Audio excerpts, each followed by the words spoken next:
لیکن جو آپ نے کل سنا ہے میں اس کو لفظ بلفظ نہیں دہرا پاؤں گا، کیونکہ میں نے کبھی تقریر یاد نہیں کی ہے، میرا اللہ جانتا ہے کبھی تقریر یاد نہیں کی ہے، میں پڑھتا رہتا ہوں، مطالعہ کرتا رہتا ہوں، اور اس کے بعد پھر جب بیٹھتا ہوں بیان کرنے تو میرے ذہن میں جو آتا ہے میں بولتا رہتا ہوں۔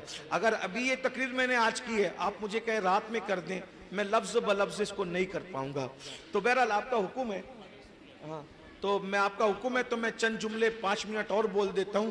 تو یہ جو دل کی صفائی کا میں نے ذکر کیا، یہ ماں باپ کے حقوق کا جو ذکر کیا، شب برات کا جو ذکر کیا، اب یہ سب ہمیں کیوں پتہ نہیں؟ بھئی اگر بندے کو علم ہو تو وہ کیوں کینہ رکھے گا، کیوں بغض رکھے گا، کیوں عداوت رکھے گا؟ ہمارے پاس علم نہیں ہے، ایجوکیشن نہیں ہے، اور یہی علم کی اشاعت کے لیے دارالعلوم اور مدرسے قائم کیے جاتے ہیں۔ اور یہ مدرسے کیا ہیں؟ اللہ کے رسول فرماتے ہیں العلم حیات الاسلام و عماد الدین، کہ علم اسلام کی زندگی ہے اور دین کا ستون ہے۔ دین جو قائم ہے اور زندہ ہے وہ علم کی وجہ سے، اور علم جو زندہ ہے وہ علماء اور مدرسوں کی وجہ سے۔ تو اگر ہم اپنے دین کو زندہ دیکھنا چاہتے ہیں، مذہب کو زندہ دیکھنا چاہتے ہیں، علم پہ محنت کرو، علم کو پرموٹ کرو، اور جب ہم علم کو پرموٹ کریں گے اور مضبوط کریں گے تو یاد رکھیے مدرسوں کو مضبوط کرنا ضروری ہے۔ حضرت نے حکم دیا تو میں ایک روایت پڑھتا ہوں، آپ کو شاید آپ نے سنا ہو کبھی۔ قرآن کی ایک ایک آیت کی 70 ہزار تفاسیر ہے۔ اللہ قرآن کی ایک آیت کا ایک معنی بہت معنی ہے۔ جب غالب اور اقبال کے اشعار کے اتنے معنی ہے، مخلوق کے کلام میں جب اتنے معنی ہے تو خالق کے کلام میں کتنے معنی ہوں گے؟ بغیر کنارے کا سمندر ہے۔ بلکہ بزرگوں نے فرمایا قرآن کا نزول بند ہوا ہے، قرآن کے معنی کا نزول آج بھی علماء کے دل پہ ہو رہا ہے۔ جن کے دل صاف ہیں ہر دن نیا معنی ان کے دل پہ اترتا ہے، قرآن کا نیا معنی اترتا ہے۔ تو قرآن مقدس کی ایک آیت ہے سورہ نبا کی آخری آیت، وَيَقُولُ الْكَافِرُ يَا لَيْتَنِي كُنْتُ تُرَابًا، وَيَقُولُ الْكَافِرُ يَا لَيْتَنِي كُنْتُ تُرَابًا، کہ قیامت کے دن کافر تمنا کریں گے اللہ کا عذاب دیکھ کر کہ کاش ہم مٹی ہو جائیں۔ کیا تمنا کریں گے؟ کاش ہم مٹی ہو جائیں۔ تراب کا مطلب ہوتا ہے مٹی کے۔ ایک معنی تو یہ ہے بالکل واضح ہے، لیکن ہمارے مرشد تارک السلطنت غوث العالم محبوب یزدانی سیدنا مخدوم اشرف جہانگیر سمنانی رضی اللہ تعالیٰ اپنے ملفوظات لطائف اشرفی میں اس کا ایک معنی اور بیان کرتے ہیں۔ وہ کیا بیان کرتے ہیں سنیے۔ کہتے ہیں کہ تراب نام کا ایک کافر تھا، تراب نام کا ایک کافر تھا، جب قیامت کے دن اس کافر کو اللہ کہے گا تو جنت میں جا، تراب نام کے کافر کو اللہ کہے گا تو جنت میں جا، تو اس دن کافر کہیں گے کہ کاش ہم بھی تراب ہوتے۔ بھئی وہ تراب بننے کی تمنا کیوں کریں گے؟ ایک تو معنی یہ ہوا کہ مٹی ہو جائیں، لیکن ایک معنی کیا ہے؟ مخدوم صاحب فرما، کوئی معمولی آدمی نہیں مخدوم صاحب، کیا کہہ رہے ہیں؟ کافر تمنا کریں گے کہ ہم بھی تراب ہوتے، کیونکہ تراب بھی تو کافر تھا۔ تو تراب کو جب اللہ جنت میں جانے کا حکم دے گا، تراب جنت میں جا، تو کافر تراب کو کہیں گے او تراب تو بھی کافر، ہم بھی کافر، ہم جہنم میں جائیں تو جنت میں کیوں جائے؟ تو تراب کہے گا میں کافر تھا، کافر ہوں نہیں۔ تو کہا تو پوری زندگی کافر رہا، اب تو کیوں کافر نہیں ہے؟ تو تراب کہے گا کہ میں ایک رستے سے جا رہا تھا، ایک طالب علم اپنے قلم سے لکھ رہا تھا، تو طالب علم کا قلم زمین پہ گرا، تو میں نے وہ قلم اٹھا کر اس طالب علم کو دے دیا۔ ایک طالب علم کو اس کا گرا ہوا قلم اٹھا کر دے دیا، بس اتنا تھا کہ طالب علم کو قلم دینا تھا اٹھا کر، اللہ نے مرنے سے پہلے قلم اٹھا کر دینے کی برکت سے مجھے ایمان کی دولت عطا فرمائی، اور مرنے کے بعد اللہ مجھے جنت عطا کر رہا ہے۔ تو لوگ تمنا کریں گے کاش ہم بھی تراب ہوتے، کم سے کم کسی طالب علم کو قلم اٹھا کے دے دیتے تو ہمیں بھی ایمان مل جاتا، اور آخرت میں جنت مل جاتی۔ مسلمانوں بتاؤ، واہ، اس نے واہ، اپنی واہ، جیب سے خرید کر نہیں دیا تھا، اس نے اپنے پاس سے نہیں دیا تھا، اس نے اپنی قلم نہیں دیا تھا، اپنی محنت کی کمائی نہیں دی تھی، اسی طالب علم کا گرا ہوا قلم اٹھا کے دے دیا۔ جو طالب علم کی اتنی مدد کر دے کہ گرا ہوا قلم اٹھا کر کے دے دے تو اس کو مرنے سے پہلے ایمان ملتا ہے، مرنے کے بعد جنت ملتی ہے۔ جب کافر کو یہ نعمت ملتی ہے طالب علم کی مدد سے، اگر آپ اپنی جیب سے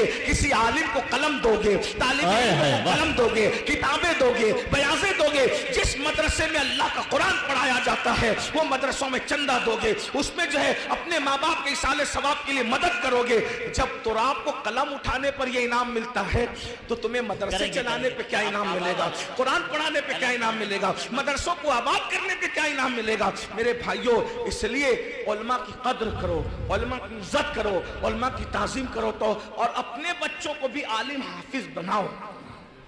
خاص طور پہ مالدار لوگوں سے کہہ رہا ہوں، بزنس مین لوگوں سے، اپنے بچوں کو عالم حافظ بناؤ۔ وہ لوگ کہ مولانا عالم بنائیں گے تو مدرسہ پڑھائے گا، وہ حافظ بنائیں گے تو وہ مسجد میں امامت کرے گا۔ یہ پاگل جیسی باتیں کیسے کر رہے ہو بھائی؟